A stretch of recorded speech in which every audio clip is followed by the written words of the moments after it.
Você pode presenciar junto comigo que lá no início de Atos, o que aconteceu? Lá no início de Atos, no capítulo 1, você encontra Jesus dando as últimas palavras e se despedindo dos discípulos. Em Atos capítulo 2, você vai encontrar o derramamento do Espírito Santo e, ao final daquele capítulo, a conversão de 3.000 pessoas. Logo depois, entre os versículos 5 e 6, versículo 4 e 5, desculpa, você vai encontrar a conversão de mais, e chegam ali um grupo adicional, chega a um volume de 5.000 pessoas.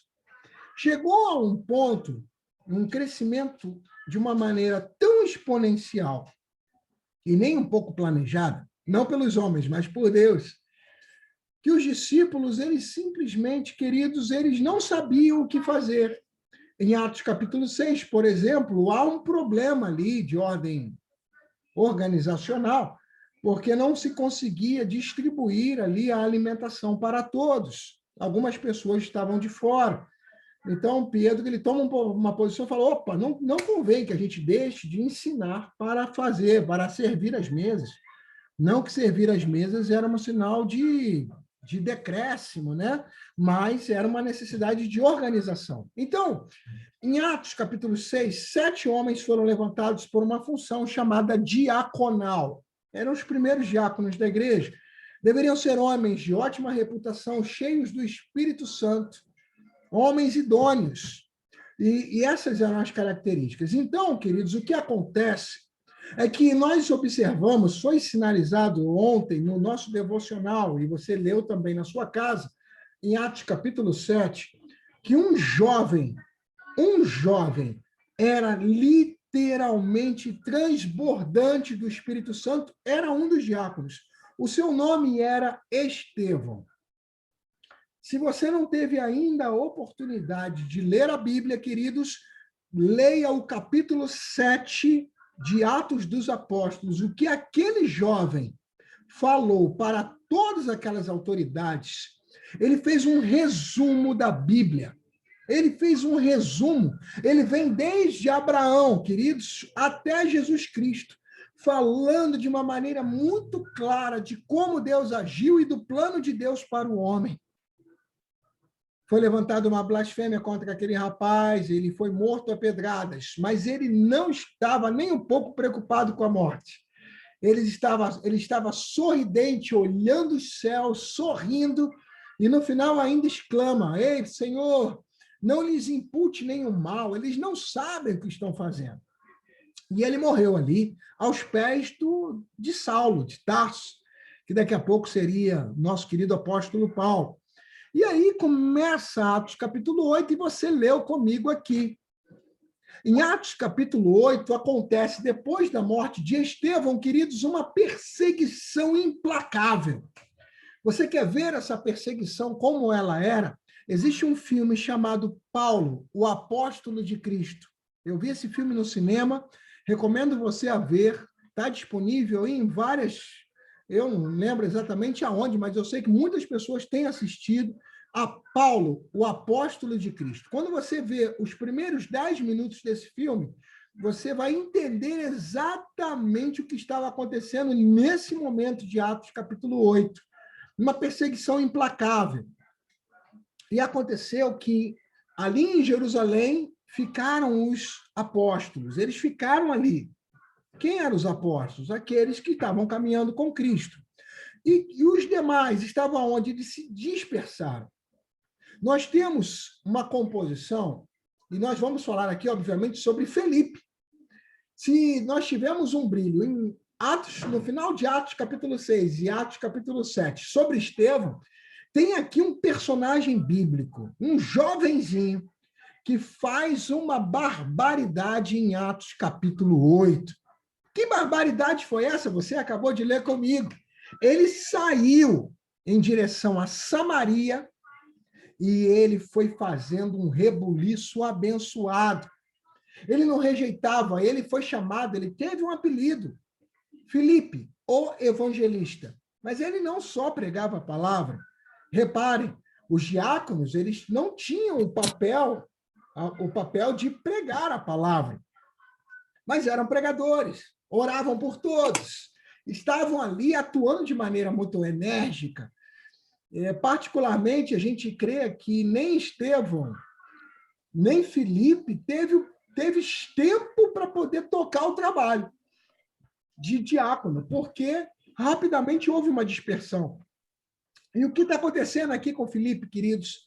Enquanto ele está seguindo para Samaria, muitos milagres acontecem. Coisas incríveis acontecem, as pessoas ficaram barbarizadas, porque a palavra era pregada com autoridade. Ele orava pelos enfermos e eles eram curados. E eram vários os demônios, várias as pessoas endemoniadas que foram completamente libertas. Então, queridos, o que acontece aqui é um jovenzinho. Não se tem muito relato dele antes disso, não. Então, ele possivelmente entrou nesse comboio aqui de todo mundo que veio se convertendo no meio do caminho, mas já estava cheio do Espírito. Por que estamos falando disso, queridos? Se você observar muito bem o versículo de número 8, e a pastora Leia fez o devocional do dia de hoje, vale a pena você ouvir ou ler. A gente coloca aí duas possibilidades. Você pode ouvir, tem um áudio gravado e tem o texto. Então, assim, você pode ouvir. E no versículo 8, a Bíblia fala de maneira muito clara, queridos, que havia grande alegria naquela cidade. Mas como assim? Se estava todo mundo sendo perseguido, se estava todo mundo, tinha gente sendo morta, queridos, todo mundo estava ali, né, disperso, e estava uma grande perseguição. Mas a alegria do Espírito na vida deles era maior do que toda a tragédia que estava acontecendo. A alegria que o Senhor Deus, através do Espírito Santo, estava colocando sobre a vida deles era maior do que qualquer perseguição, maior do que qualquer tortura, maior do que qualquer morte. Meus amados, nós temos acompanhado e estamos num momento difícil, é verdade. Cada século, se você estudar cada um dos séculos, você vai detectar que cada um dos séculos teve os seus males. Nós tivemos a Primeira Guerra Mundial, a Segunda Guerra Mundial, Vietnã, Afeganistão, tanta coisa aconteceu, Iraque. Nós vimos muitas coisas acontecendo. Nós tivemos, no século retrasado para o século passado, a gripe espanhola. Nós tivemos assim grandes levantes. Por acaso estamos diante de um levante mundial, que é o Covid-19, que não pode nos paralisar. Esses adventos todos que tiveram ao longo de todos os séculos anteriores, eles não paralisaram a igreja. Estava aqui, queridos, Filipe, esse jovenzinho, diante de uma grande tribulação, e ele estava orando, curando, restaurando vidas, servindo o Senhor, e a alegria tomava conta do coração de todos, e não era um cenário de pasto verdejante, ovelhinha pulando e todo mundo feliz, com música da Disney no fundo. O que estava acontecendo, meus amados, é que no meio da luta, no meio do fervor e da guerra, havia a unção e a bênção do Deus eterno. Porque o Deus eterno, queridos, ele é especialista em agir no meio do caos. Meus amados, a gente está vendo algumas pessoas partirem e nós precisamos estar atentos. Isso, para mim, é um sinal de despertamento. Como assim? Meus amados, esse meu querido colega que foi eu falecer, meus amados, é um servo do Senhor, está com Deus hoje, nos veremos na glória e vai ser uma bênção. Mas e aqueles que ainda não conhecem Cristo? Meus amados, nós precisamos agir, nós precisamos falar. Você tem um aparelho desse na sua mão. Você tem um aparelho desse, você escreve para um monte de gente, não é verdade? E por que você não tem pregado a palavra? E por que você não tem feito os seus devocionais? Tudo que a sua igreja faz, somos o Ministério Novos Rumos, é uma igreja maravilhosa. Eu amo a nossa igreja. É uma igreja que te motiva, querido, a agir, a servir, a trabalhar. Acabamos de comprar R$ 1.400 aí numa compra aí para as ações sociais, sabe? Uma bênção. as coisas acontecendo, a igreja em movimento, a irmã Márcia está dentro da igreja esperando a compra chegar para preparar os kits. Meus amados, tem devocional durante o dia, tem mensagem à noite, 9h30 da noite, tem oração, tem culto, nenhum culto parou desde o início da pandemia. Sabe, é um agito maravilhoso, a gente sabe que isso tudo, toda essa movimentação e esse esforço é para que você cresça, é para que você seja um Felipe, é para que você seja um Estevão. As palavras que vêm do altar motivam você a orar pelas pessoas, a ungir as pessoas, a decretar a unção do Senhor. Você viu aí a Lídia orando? O que foi Lídia? Declara profeticamente. Porque quando nós declaramos profeticamente em nome do Senhor, as coisas acontecem. Porque você é um servo do Altíssimo. Nós não podemos paralisar.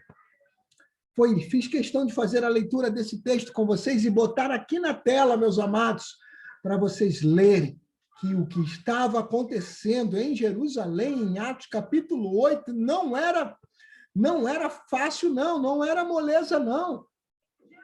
Era um inferno na terra, mas havia o derramar do Espírito Santo. Sabe o que acontece no meio do caminho?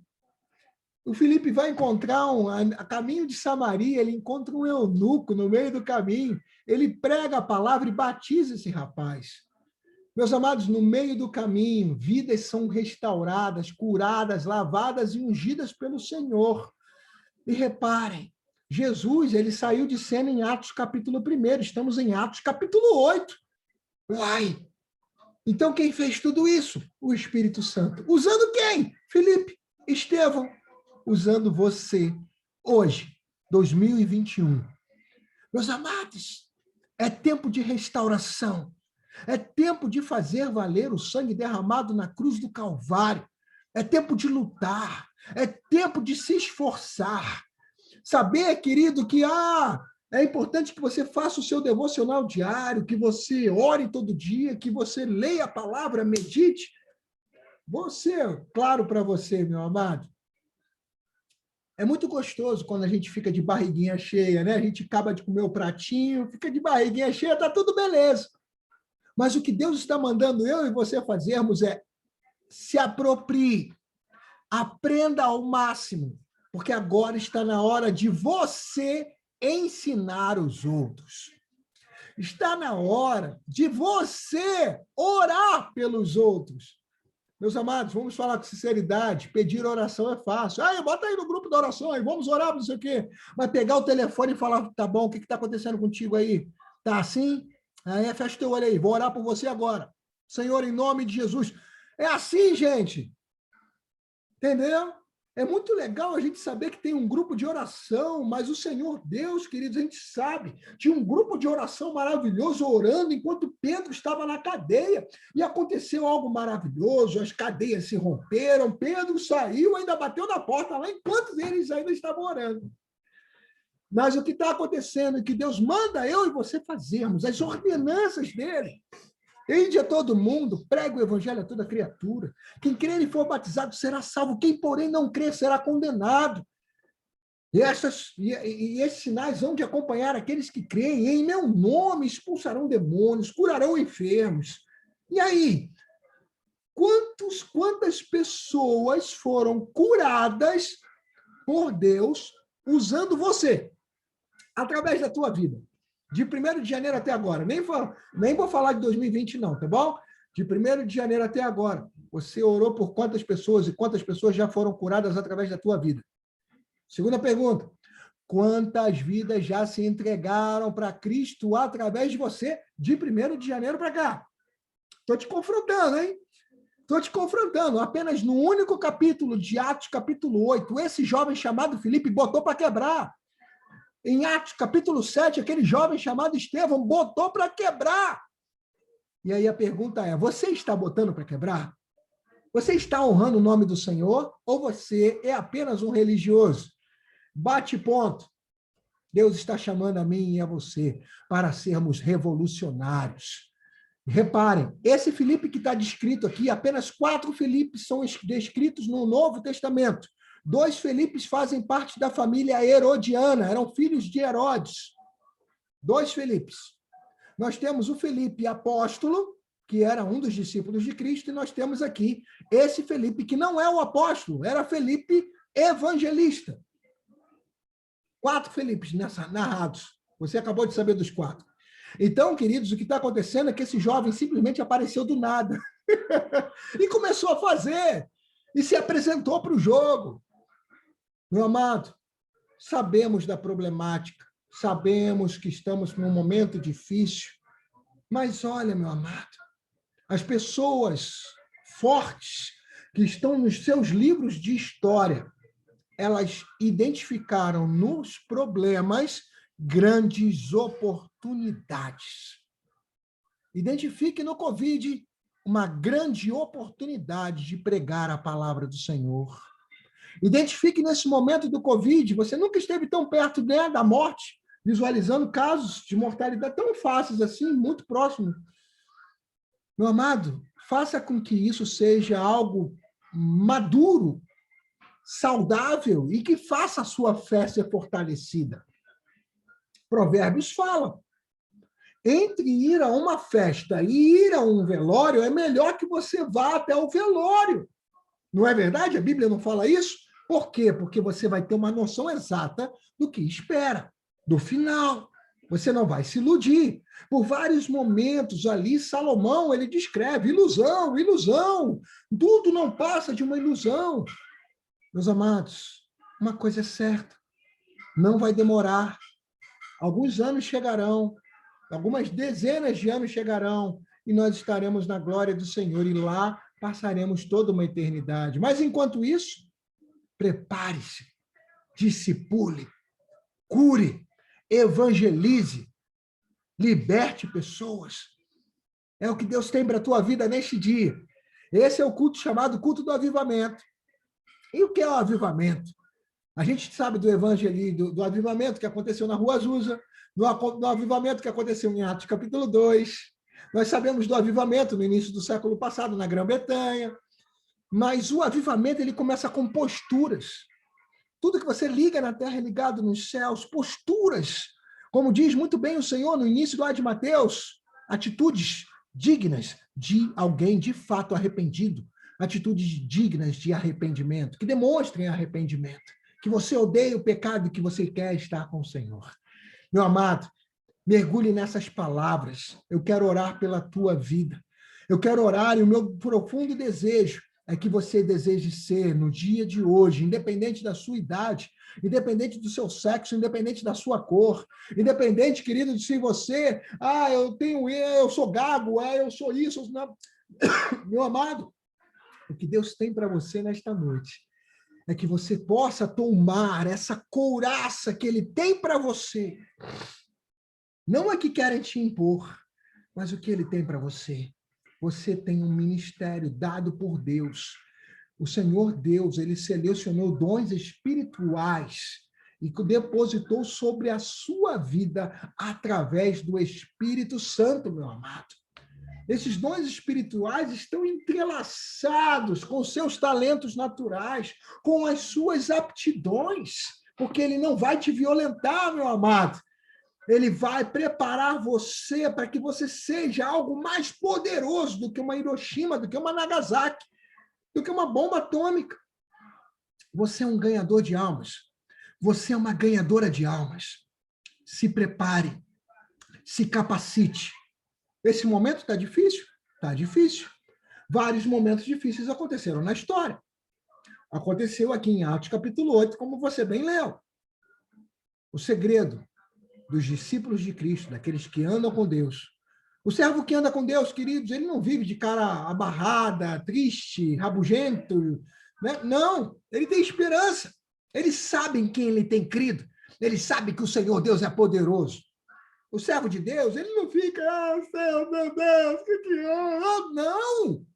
Ele não pergunta, Deus, por quê? Deus, para quê, Senhor? Para quê, meu Pai? Senhor, o que o Senhor quer com isso? Senhor Deus, usa a minha vida. É questão de postura. Ou Deus é uma formiga. Ou não conhecemos Deus. A cada dia Deus tem se mostrado para mim e para você, meu amado, e Ele não é formiga. O Senhor Deus é poderoso. Meus amados, Jesus ele só passou porque ele passou, porque ele se permitiu passar. Ah, tadinho de Jesus, tadinho nada, ele se permitiu passar por aquilo. Para facilitar as coisas, Deus botou o passo atrás e ficou só observando. Jesus ainda grita ali no auge da sua dor, Eli, Eli, lama sabachthani, Deus meu, por que me abandonaste? Porque ele tinha que passar por aquilo, homem de dores e que sabe o que é padecer. Isaías 53. E aquela morte definiu vida para nós. Aí que está. A morte dele liberou para nós vida. Mas será que você tem vivido essa vida? Meu amado, preste atenção. Os números são alarmantes. Ontem bateu 4.000 mortos, hoje foram 3.800 e pouquinho.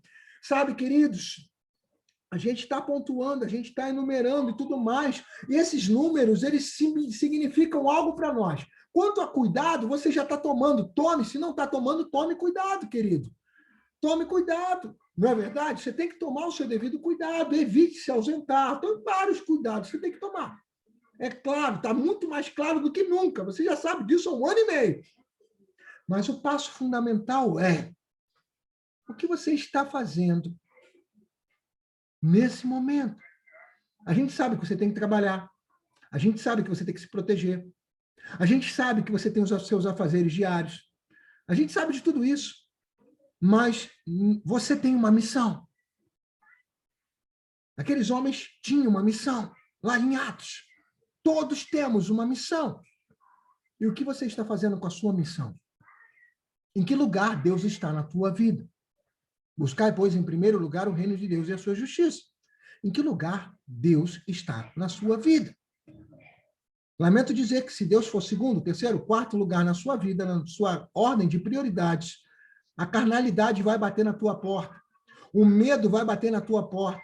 A angústia vai bater na tua porta. Pensamentos equivocados e nocivos virão à sua mente. Meus amados, você vai perceber que a santidade, por algum momento, vai sumir. Não se permita, você é um cidadão do reino dos céus. O seu RG é da Nova Jerusalém. Meu amado, não se esqueça de quem você é. Deus vai te ajudar no sustento da tua casa. Fique em paz. O trabalho vai acontecer, tudo vai ser dado. Fique em paz. Mas o mais importante é quantas pessoas você tem levado para o Senhor, quem você tem discipulado nos dias de hoje, como está a sua vida espiritual. Meu amado, a sua vida espiritual tem que estar transbordante, para que tudo seja transbordado ao teu redor. Jesus falava de maneira muito clara que rios de água viva fluirão. Fluirão. É um chafariz. Eu e você fomos chamados para ser chafariz de bênção. E aí? O que você tem sido? Eu quero orar pela tua vida agora, porque é hora de restauração, é hora de metanoia, é hora de Romanos capítulo 12, verso 2. Transformai-vos pela renovação do vosso entendimento. Feche teus olhos, querido, por gentileza. E se você realmente quer dar uma reviravolta, se você olha para si e fala, caramba, quer saber, eu me esfriei, puxa, eu me deixei abalar por esses números, me deixei abalar por esse Covid, me deixei abalar por... me deixei abalar. Meu amado, Deus está te levantando nesta noite. Deus está fazendo de você, querido, uma pessoa completamente nova, restaurada, ungida, para poder agir, para poder respirar, para ter visão de águia. Deus é Deus, e você foi chamado para ser filho. Senhor, Deus e Pai, em nome de Jesus Cristo, clamo a Ti, Senhor Deus eterno, por esse homem, essa mulher, por esse jovem, essa jovem, que sejam tomados da Tua intrepidez. Espírito Santo de Deus, invade o local onde eles estão agora.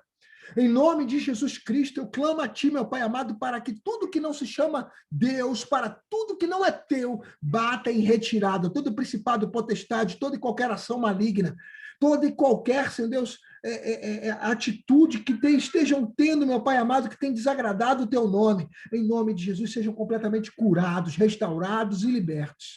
Retira, em nome de Jesus, todo medo, todo marasmo, toda paralisação, toda carnalidade.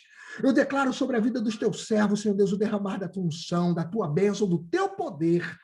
sejam lavados e ungidos pelo sangue de Cristo, que o sangue carmesim tome você do topo da cabeça à base dos pés e que te encharque completamente, seja curado, lavado, restaurado para a honra e glória do Senhor, e que a mesma intrepidez, a mesma vontade, disposição, que havia sobre a vida de Estevão, que havia sobre a vida de Felipe, que havia sobre a vida dos diáconos, dos apóstolos, sejam sobre a vida de todos os meus irmãos aqui.